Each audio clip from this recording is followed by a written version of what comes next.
Bonjour à toutes et à tous, je suis Anténor Firmin. Aujourd'hui, nous poursuivons ensemble notre exploration de l'œuvre de l'égalité de la race humaine, en entrant dans la 5e partie du chapitre 4 où nous approfondissons la compréhension de l'unité fondamentale de l'humanité. À travers la science, l'histoire et la raison, nous découvrons que toutes les différences apparentes ne peuvent jamais effacer la vérité essentielle. Nous appartenons tous à une seule et même famille humaine. Avant de continuer cette lecture inspirante, je vous invite chaleureusement à vous abonner à la chaîne Mémoire des Grands, à laisser un j'aime et à partager massivement cette vidéo afin que le message se répande partout, celui de la dignité, de la connaissance et de l'égalité entre tous les êtres humains. 6. Des métis du blanc et du nigricien. Nous savons que, semblables aux géants de la fable qui, pour escalader le ciel, entassaient l'ossa sur le pélion, les polygénistes infatigables entassent difficulté sur difficulté, afin de terrasser les esprits et défier les réfutations. Démontre-t-on que les mulâtres haïtiens sont incontestablement féconds entre eux et procréent des générations indéfiniment fécondes? Ils répondent qu'il faut attendre 10 ou 20 générations avant de se prononcer, que l'expérience n'est pas concluante, puisque les métis d'Haïti sont issus du croisement de la race noire avec des blancs d'origine celtique ou ibérienne, variété brune, et non avec des blancs d'origine germanique ou saxonne. Que sais-je encore? Or, pour comble de confusion et d'embarras, à chaque réunion des ethnographes, on est encore à se disputer, à savoir si les vrais Celtes étaient bruns ou blonds. Franchement, il faut bien convenir que les plus subtils scolastiques le céderaient à nos naturalistes, dans l'art d'embrouiller les questions par l'enchevêtrement sans fin des éternels distinguos. Pourquoi tant d'insistance à la soutenance d'une thèse, où la science a sans doute un haut intérêt à faire la lumière, mais où toutes ces controverses passionnées ne tournent qu'à la dissociation des hommes, par la surexcitation d'un sot orgueil, d'une part, et l'aigreur contre l'injustice, de l'autre? N'y a-t-il pas une foule d'autres questions scientifiques dont la solution intéresse autrement l'avenir de l'humanité et les progrès de la civilisation? Mais il est inutile de s'arrêter à des considérations de cette nature. Il vaut mieux suivre l'illustre savant dans son argumentation laborieuse et voir comment il continue sa démonstration. Après avoir mis en doute la fécondité normale des métis entre eux, il aborde la thèse de leur infériorité intellectuelle et morale. Passant avec dextérité sur tous les points difficiles, il se contente de citer M. Boudin. Les métis, dit celui-ci, sont souvent inférieurs aux deux races mères, soit en vitalité, soit en intelligence, soit en moralité.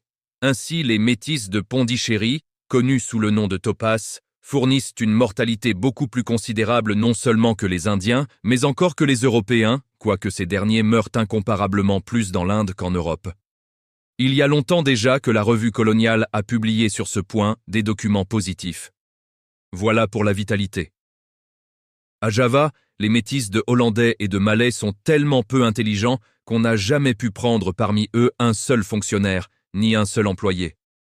Tous les historiens hollandais sont d'accord sur ce point. Voilà pour l'intelligence. Les métis de nègres et d'indiens, connus sous le nom de Zambos, au Pérou et au Nicaragua, sont la pire classe des citoyens. Ils forment à eux seuls les 4/5 de la population des prisons. Ce fait, déjà annoncé par Tchoudi, m'a été récemment confirmé par M. Squier. Voilà pour la moralité. En bonne logique, il me semble que pour faire une démonstration suffisamment probante de la vérité qu'il s'agit d'établir, il faudrait continuer l'examen de ces différentes particularités sur une seule et même catégorie de métis et répéter la même observation d'une manière intégrale sur d'autres catégories avant d'en tirer une déduction sérieuse. Mais au lieu de cela, on ramasse les exemples de toutes parts, dans une incohérence qui leur retire toute valeur démonstrative. Il serait donc permis de méconnaître a priori toutes les conclusions tirées de ces procédés incorrects. Cependant, nous pouvons par analogie expliquer les différents cas relatés par l'auteur de la géographie médicale, sans avoir recours aux considérations ethnologiques qui ne sont invoquées ici que pour satisfaire à l'esprit de système. Une réponse est toute faite sur la vitalité des métis. C'est l'augmentation remarquable des mulâtres d'Haïti, dont j'ai déjà parlé. D'après les procédés de dialectique adoptés par les polygénistes, ils diront que la comparaison n'est pas valable. Les mulâtres provenant de souches ethniques tout autres que celles dont proviennent les Taupas de Pondichéry. Mais en dehors de toute controverse sur ce point, il y a des raisons scientifiques qui aident à éclaircir nettement la question. En démographie, on constate toujours que lorsqu'une classe d'hommes est placée dans une fausse position sociale, ne pouvant se mettre ni avec la classe supérieure qui la méprise, ni avec la classe inférieure qu'elle méprise à son tour, elle devient inconsistante et faible, obligée de louvoyer entre deux courants opposés, où il n'y a pour elle ni attrait ni encouragement. Or, la vitalité est toujours en raison directe du degré d'expansion qu'une race, une famille, un groupe quelconque rencontre dans le milieu et les circonstances où il fait son évolution. Il se conçoit bien, dès lors, que des métis qui se trouvent resserrés entre deux races facticement divisées en supérieures et inférieures dépérissent lentement et décroissent en énergie vitale. Un Guillard ou un Bertillon n'aurait aucunement hésité dans l'interprétation des phénomènes que M. Boudin attribuait à des causes ethnologiques. Il faut passer maintenant à la question de l'intelligence des métis. Je resterai conséquent, suivant la vraie méthode scientifique, en ne prenant pour base de mon argumentation que les mêmes mulâtres d'Haïti. Ici encore, il est facile de se convaincre que si les métis de Hollandais et de Malais, deux races beaucoup plus rapprochées, selon les théories polygénistes même, que ne le sont les Noirs africains et les Blancs européens, ne font pas preuve d'une grande intelligence, on ne doit logiquement pas rapporter ce cas à une influence ethnologique. Les conditions sociales qui leur sont faites, à cause du préjugé même qu'on nourrit contre leurs aptitudes intellectuelles, en sont des motifs beaucoup plus plausibles. Avant l'indépendance de l'île d'Haïti et surtout pendant que l'esclavage y régnait, on avait établi le même jugement contre les mulâtres haïtiens.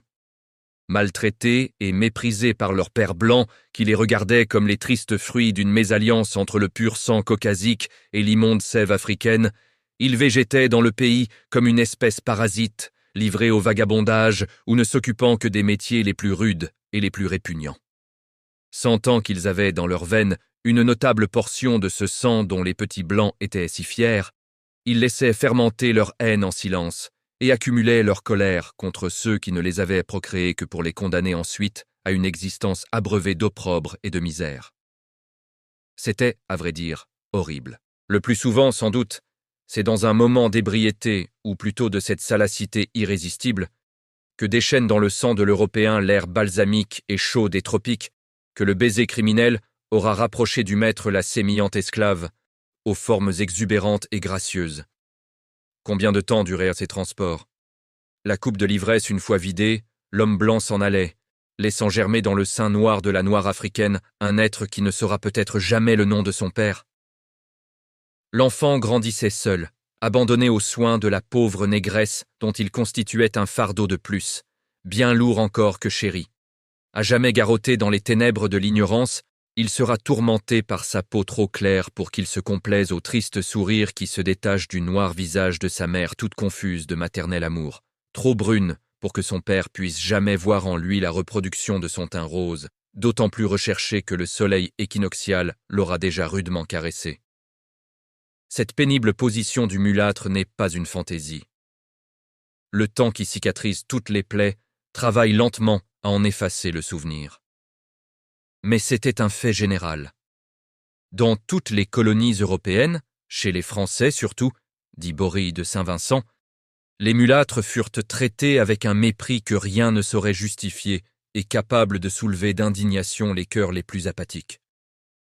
On dirait que les Blancs ne donnent le jour à des enfants de couleur que pour se procurer le satanique plaisir de les rendre misérables. Ces pères dénaturés auraient horreur de les reconnaître pour leur progéniture, mais que, justement révoltés de la plus insultante des oppressions, ces enfants du malheur osent s'apercevoir qu'ils sont aussi des hommes et réclamer leurs droits naturels, ils deviennent des fils révoltés dignes des supplices réservés aux parricides. Les verges déchirantes, les couperets, les roues, les potences et les bûchers punissent leur généreuse indignation. Leurs pères blancs deviennent leurs bourreaux. Comprend-on qu'en de telles conditions, le mulâtre rendu envieux, haineux et dénaturé par l'injustice du caucasien, mais sans attachement pour l'Africain qui l'évite, arriva jamais à s'élever aux idées les plus élémentaires de progrès et de moralité? Il n'en pouvait être ainsi. Par-ci, par-là, on trouvait quelques exceptions. Quelques pères blancs consentirent sinon à reconnaître légalement leurs enfants, mais à les soigner, les élever et les affranchir du joug de l'esclavage. Les mulâtres qui ont eu de tels pères ont pu jouir du bienfait de l'instruction et développer jusqu'à un certain point leur intelligence. Mais en quel nombre les voyait-on? Les Auger, les Chavannes, les Julien Raymond, et tant d'autres, que l'on ne peut citer comme des aigles, étaient pourtant bien loin d'être des ignorants. Ne l'ont-ils pas suffisamment prouvé par la part active qu'ils ont prise dans le vote du décret de la Constituante qui accordait aux hommes de couleur de Saint-Domingue l'égalité des droits civils et politiques? Cependant, avant que la Révolution française fût venue jeter dans leurs esprits je ne sais quelle généreuse fermentation, avec les ardentes aspirations de la liberté, on ignorait complètement leur existence. Aussi les écrivains superficiels ou passionnés qui ont parlé dans le temps des événements de Saint-Domingue n'ont-ils fait que dire, à l'égard des mulâtres, ce que répètent à propos des métis de Java les historiens hollandais. C'étaient, pour eux, des êtres inférieurs, d'une ignorance indécrottable. Et comme on dit actuellement des ambos, on ajoutait qu'ils étaient la pire classe des citoyens. Eh bien, où est la vérité? La voici. Depuis que l'ancienne colonie de Saint-Domingue a été transformée en Haïti indépendante, un changement à vue s'est opéré dans les mœurs et l'intelligence des mulâtres. Hier, ils étaient vagabonds par nécessité. Sans droit politique, souvent même esclaves, pouvaient-ils songer à cultiver en eux ces dons de l'esprit qui sont le plus bel apanage de l'homme? C'était matériellement impossible. Le puissent-ils même qu'il leur paraîtrait inutile de s'en occuper. L'intelligence humaine, pour s'exercer jusqu'au point d'atteindre le plus haut développement de l'esprit, a toujours besoin d'une certaine stimulation. Et quel stimulant que la perspective constante de la honte, qui pèserait d'autant plus lourde sur leur front qu'ils seraient plus à même d'en mesurer l'étendue. Aujourd'hui, et ce jour date de 1804, le mulâtre, maître de sa destinée, fier et pressé de montrer au monde entier ses aptitudes aussi larges que celles du caucasien, travaille, s'efforce, s'évertue à développer ses facultés intellectuelles. Aussi, ses succès dans cette voie sont-ils incontestables.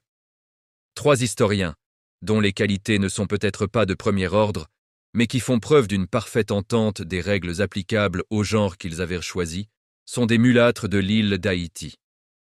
Madiou, Saint-Remy et Beaubrun-Ardouin pourraient bien le disputer aux Européens, s'ils se trouvaient aussi bien favorisés par le milieu. Il est même juste de reconnaître en Saint-Remy un écrivain habile, sachant tirer de la langue française les plus magnifiques effets. En examinant son style, on y découvre un travail savant. La diction en est pure et correcte, parfois charmante. Un certain éclat, toujours tempéré par la sobriété du mouvement phraséologique, lui sert à merveille pour mettre en relief les points sur lesquels il veut faire la lumière et attirer l'attention. Beaubrun-Ardouin, moins correct, maniant avec négligence cette plume qui fait de l'historien le juge redouté des rois et des peuples, avait pourtant des qualités remarquables comme travailleur patient et tenace. S'il n'avait ni le don de l'expression, ni la haute impartialité d'un Thiers ou d'un Guizot, il a du moins laissé sur l'histoire d'Haïti la compilation la mieux préparée et la plus complète. Entre les deux vient Thomas Madiou. Sachant communiquer la vie à ses héros et de la couleur à ses descriptions, il écrivait surtout avec une vivacité pleine d'entrain. Il y mettait son cœur. Avec plus de correction, une habileté plus profonde dans la narration des faits, où l'art de l'historien redonne la vie aux choses passées. Il eût pu, quoiqu'à distance respectueuse, suivre l'illustre Michelet dans ce genre dont le charme, fait de patriotisme ardent et de vigoureuse raison, exalte l'esprit du lecteur et lui inspire je ne sais quel vague regret de n'avoir pu prendre une part dans les luttes dont l'historien fait la peinture émouvante. Sans compter les nombreux mulâtres qui se sont distingués au barreau, tels que les Dupont, les Maudet, les Camino, les Archin, les Stewart, etc. Les parlementaires éloquents, tels que les Hérard du Mesle, les David Saint-Preux, les Tobie et tant d'autres, on peut remarquer 2 jurisconsultes qui, en travaillant constamment à régulariser la jurisprudence haïtienne, ont fait preuve des meilleures aptitudes dans les différents travaux qu'ils ont embrassés. L'Instant Pradins, qui avait fait son éducation en France, s'est occupé, avec un esprit de suite bien rare dans les pays jeunes, d'éditer et d'annoter les divers codes de la jeune République noire. En réunissant sous chaque article tous les arrêts du tribunal de cassation d'Haïti qui s'y rapportent, il a essayé d'en fixer le sens et d'indiquer l'interprétation qu'on doit y donner. Par ce travail minutieux, il a évité à ceux qui plaident, comme à ceux qui doivent appliquer les lois, de nombreuses erreurs auxquelles on serait fort souvent exposé. C'était d'autant plus nécessaire qu'on ne peut toujours s'appuyer ici sur la jurisprudence française, qui n'est pas toujours conforme à la nôtre, vu les fréquentes différences de rédaction et même de principe qui existent entre les deux législations. Il est possible de lui reprocher certaines absences de méthode dans le classement des arrêts. Les bons en sont confondus avec les mauvais, sans aucune critique, même sans aucune observation. Parfois, les arguments pro ou contra que l'on peut tirer de ces arrêts sont tellement amalgamés qu'on est dans la plus grande perplexité pour savoir quelle est la jurisprudence que l'auteur croit la meilleure. Il est certain que la plus légère étude de l'ordre et du raisonnement que les arrêtistes de France mettent dans leur travail suffirait pour corriger ces petits défauts. À quoi devons-nous donc attribuer ces résultats? Est-ce insuffisance de connaissances doctrinales? Est-ce une simple négligence? Ou plutôt, est-ce l'effet de la précipitation? Je pense qu'il faut s'arrêter à cette dernière cause, car il fallait à M. Pradines un travail pénible et de longue haleine pour la recherche de ces documents, et il était pressé d'en publier les résultats. D'ailleurs, il avait aussi embrassé une tâche encore plus fatigante et ardue, celle de publier un recueil général des lois et actes de la République d'Haïti. On comprend bien qu'avec les difficultés pratiques que présentent ces sortes de travaux dans un pays neuf, insuffisamment organisé, il est laissé quelque chose à désirer, sur un point ou sur un autre. Mullery s'est réellement distingué dans ses différents travaux d'un cadre beaucoup plus restreint que ceux de l'instant Pradines, mais devenu classique, indispensable à tous ceux qui s'occupent de droit en Haïti. Son catéchisme de la procédure est le vade mecum de tout jeune avocat et une source précieuse de consultation pour le juge. Son manuel de la justice de paix est d'autant plus utile que l'organisation judiciaire d'Haïti n'étant pas exactement semblable à celle de la France, il y a foule de détails où l'on se confondrait souvent sans un guide si sûr. À part ces deux qui ont laissé des ouvrages estimés, il y a nombre d'autres mulâtres, tels que les Lallemand, les Granville, les Bourjoli, etc., qui, pour n'avoir rien écrit, ne méritent pas moins d'attirer l'attention par leur grande capacité dans les questions de droit. Plusieurs autres, tels que MM, Boyer-Bazelet, Jean-Pierre Bazelet, Malebranche, étaient des licenciés en droit de la faculté de Paris. M. Solon-Ménos est docteur, MM. Camille Saint, Remy et Emmanuel Léon, licenciés en droit de la même faculté de Paris. M. Boyer-Bazelet était surtout un travailleur infatigable, très versé dans toutes les questions politiques et internationales, ainsi que dans toutes les connaissances que les Allemands réunissent sous la dénomination de sciences camérales. Aussi peut-on dire que, transporté dans un pays quelconque de l'Europe, il aurait pu se mesurer, par ses connaissances spéciales, aux plus remarquables publicistes de notre époque. En Haïti, on trouve une vingtaine de mulâtres, docteurs en médecine de la faculté de Paris. Ici, il y a tant de noms à citer qu'on ne saurait le faire sans excéder les bornes de cet ouvrage. Tous ont continué à faire des progrès dans les sciences médicales, où tant de sens pratique et de sagacité intellectuelle sont réclamés en même temps. Il faut surtout mentionner le docteur Dehoux, sans mêler, il est vrai, réunissant les aptitudes du naturaliste et du savant à celles du médecin habile. J'ai vu le docteur Nemours, Auguste, au Cap Haïtien ou à Saint-Thomas, en présence des médecins étrangers les mieux réputés.